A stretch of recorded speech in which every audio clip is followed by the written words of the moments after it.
বিরোধী দল জামায়াতের ইফতারে যোগ দিয়েছেন প্রধানমন্ত্রী তারেক রহমান। দাওয়াত দেওয়ার জন্য জামাতকে ধন্যবাদ দিয়ে প্রধানমন্ত্রী বলেন, দেশ একটি গুরুত্বপূর্ণ সময় পার করছে। হাজারো আত্মত্যাগের বিনিময়ে দেশে গণতন্ত্রের যাত্রা শুরু হয়েছে। এজন্য রাজনৈতিক দলগুলোকে দেশের মানুষের ভাগ্য পরিবর্তনের জন্য কাজ করতে হবে।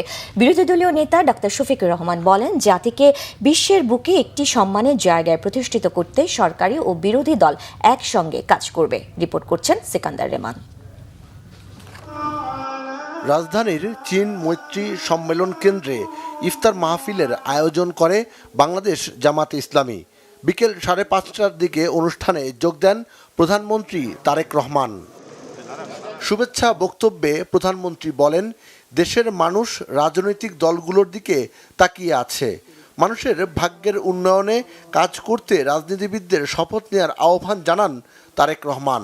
বাংলাদেশের মানুষ আজকে অনেক প্রত্যাশা নিয়ে, অনেক আকাঙ্ক্ষা নিয়ে, অনেক আশা নিয়ে আমাদের সকলের দিকে তাকিয়ে আছে, বিশেষ করে রাজনৈতিক দলগুলোর দিকে তাকিয়ে আছে।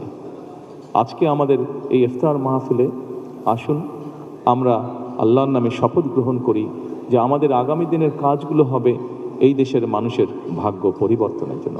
আসুন আমরা আল্লাহর দরবারে সেই রহমত চাই যার মাধ্যমে আল্লাহ আমাদেরকে এই দেশের মানুষের ভাগ্য পরিবর্তনের জন্য, এই দেশের ভাগ্য পরিবর্তনের কাজ করার তৌফিক আমাদেরকে আল্লাহ তাআলা দিবেন। সভাপতির বক্তব্যে বিরোধী দলীয় নেতা ডাক্তার শফিকুর রহমান বলেন, সংসদে গতানুগতিক ভূমিকা না রেখে দায়িত্বশীল ভূমিকা পালন করবেন তারা। আমরা গতানুগতিক কোনো বিরোধী দল হিসাবে এই সংসদে ফাংশন করতে চাই না। আমরা চাই এই সংসদ হোক অর্থবহ,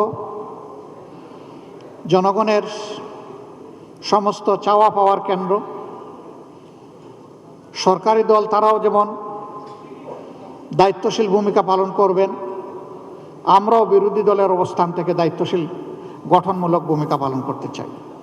জামাত ইসলামী আয়োজিত ইফতার মাহফিলে বিএনপি ছাড়াও বাংলাদেশ খেলাফতে মজলিস, জাকপা, এনসিপি, নাগরিক ঐক্য, এলডিপি সহ বিভিন্ন রাজনৈতিক দলের নেতা, বিশিষ্ট ব্যক্তি, সাংবাদিক সহ নানা শ্রেণী পেশার মানুষ যোগ দেন।